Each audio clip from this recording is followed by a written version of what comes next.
Okay, we're joined by head coach Avery Johnson. We'll get an opening statement from coach, and then we'll open it up to some questions after that. Coach. A good win for us today, rather. I thought we played a little bit more of a mature basketball game today. We were focused for a longer period of time. Instead of playing about 18 minutes of focused, tough-minded basketball with a lot of togetherness and tenacity and all those words that you can use, focus, concentration, competitive spirit. We probably played about 32 minutes today. So that swing of 14 minutes in the game makes a huge difference. I thought our guys accepted the challenge of one of the arguably, one of the top players that's played college basketball in the last several years. There's no magic formula in what we did. Normally during the course of a game, we probably mix up our defenses 3 or 4 times. We gave him about 7 different looks. 6 of them were successful. He had a stretch where he got on the roll, 12 points, and we couldn't contain him, and then we changed up again. So we thought that would try to keep him off balance as much as we can. Coach Kruger's been a legendary coach. He's done a great job everywhere he's been. And so I take my hats off to him. We were excited to be a part of the Big 12 SEC Challenge. It's something that I lobbied for. Unfortunately, we had a team that the SEC office thought could participate in it this year. But overall, great team effort. Daniel Giddings helped us in stretches. AJ helped us in stretches. JP got us off to a great start. Hurd was great on both ends of the floor. Braxton got hot in the second half. Colin was a stud there when we were trying to make Trae Young play some defense. So I keep going on and on. Great effort for us. I can't say enough about our crowd today. I've been a part of some NBA finals and playoff series in a lot of different cities. But the crowd that I witnessed today, all right, this is not me blowing smoke because we won the game. I would have told you this had we lost. The crowd that we witnessed today in Tuscaloosa, Alabama, for an Alabama basketball game, it was magical. And I'm honored to be the coach, and I'm honored to be a part of it, and all of the people that we built relationships with. We just can't say thank you enough. Thank you, Coach. Start with Cecil back left. Coach, a year ago, Herbert was playing at Malville, playing, I guess, 2A basketball. How far has he come, and what's the ceiling for Herb defensively and offensively? I think the ceiling is high. He has some different levels to go to, but when he gets going downhill, he's tough to cover. And when he raises up around the basket, he looks like he's 7'4", and it's just hard to, get his shot under control. And he plays better off the ball for us now. Now we play him on the ball more. He's getting as many point forward reps as he's gotten all year because the trust factor is higher, or if you want to say point guard reps or however you want to call it, but ball handling duties. But the main thing is Herb is a two-way player. He's not just a one-way player. He's a two-way player. He's as good defensively as anybody we've played against this year. So he helps us out. He puts out fires at the small forward position, puts out fires at the point guard position defensively. We play him on stretch 4s. But guess what? He's got some work to do with me in practice on Monday. All right, so we're not throwing a parade. We're not giving him a cake. But he's got work to do like the rest of our season. Go right side, Pat. Avery, you trapped Trae at times. You denied him the ball when he didn't have the ball. You guys put him in pick and roll defensively and everything. What exactly were you looking to try to exploit with him? Not giving away any game plans, but I would just say trying to make his catches tough. Try to put him under duress. However we can do that on both offense and defense. And we were successful, sometimes we weren't. But the main thing was we showed a lot of maturity because we weren't acting like middle schoolers today when something went wrong.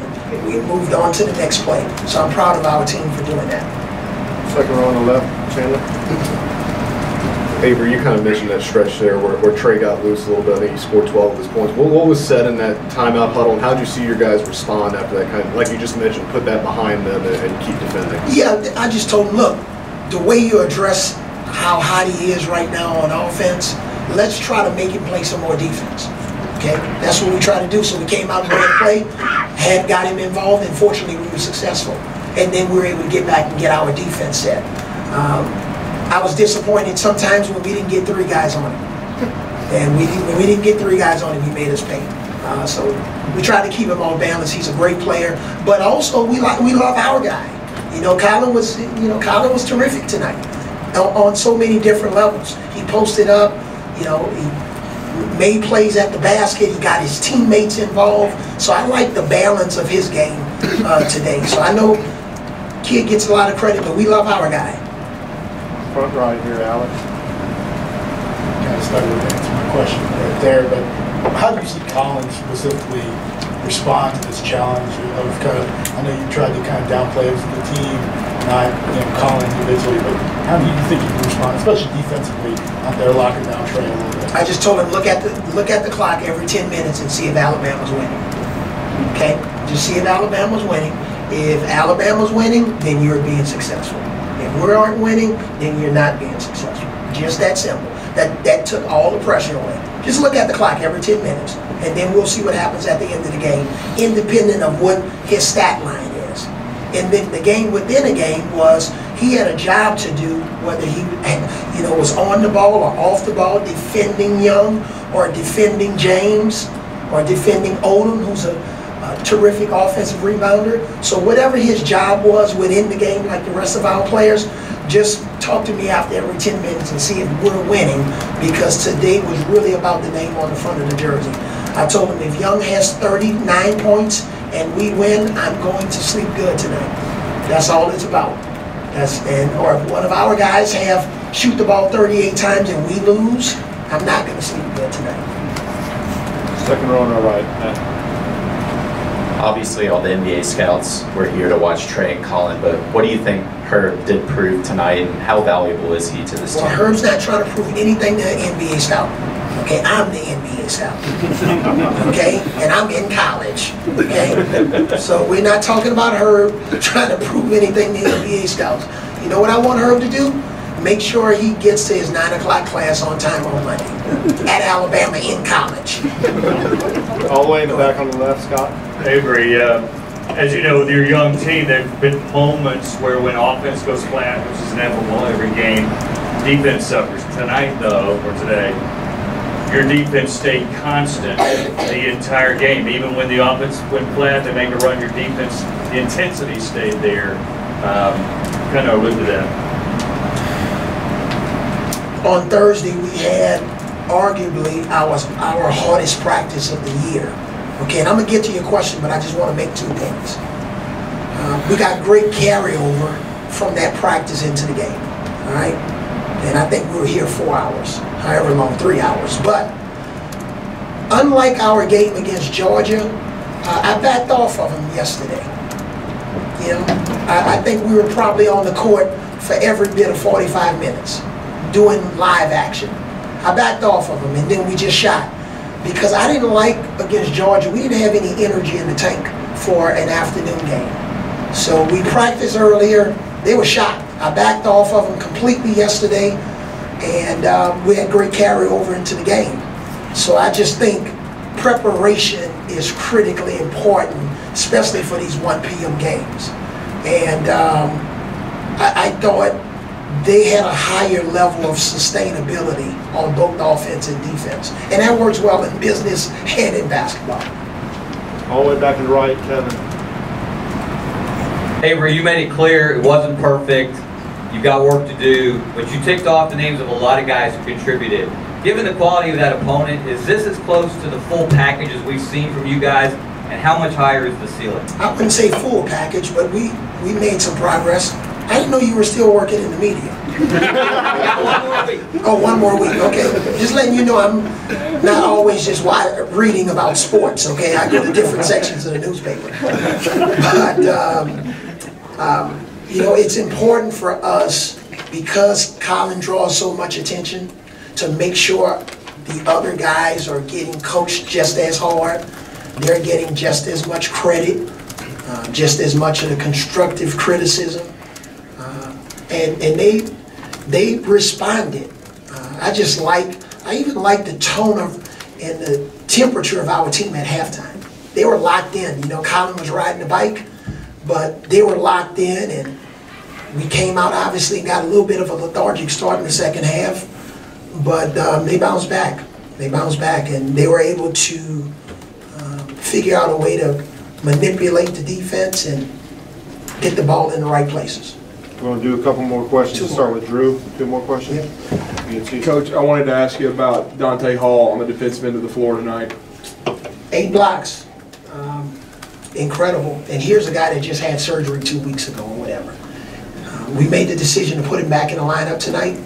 Daniel also responded by coming off the bench and giving us some big minutes. But Dante Hall, you know, he's a poster child for what Alabama basketball is all about. You know, just his spirit, his character.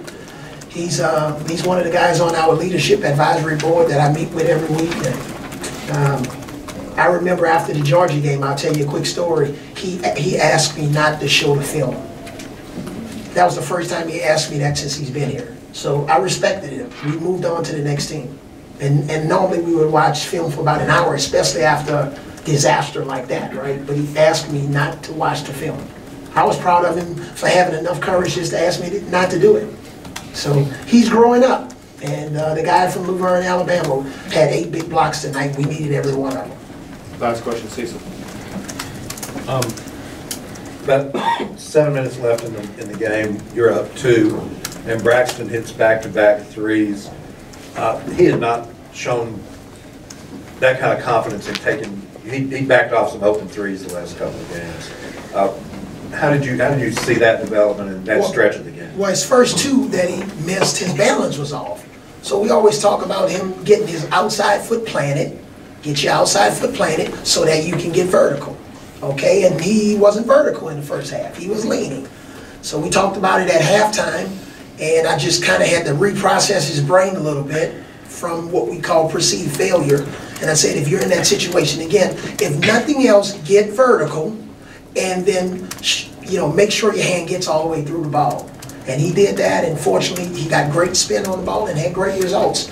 And I'm happy for him because there's no coincidence. He's gotten better. We've gotten better. We need him on the floor. Manic tonight is a problem. As much as people talk about Trae Young, and he was a major problem coming into the game. And for him, the 1 for 7 from 3, if he's 5 for 7 from 3 or 6 for 7 from 3, which he's capable of, then maybe we're not as happy as we are now, or jubilant, or excited. But it's only going to last for about a couple of more hours because my wife is going to tell me something about the game tonight that she didn't like. Okay, maybe, but hopefully she liked Avery Jr.'s first layup. He made it with his left hand.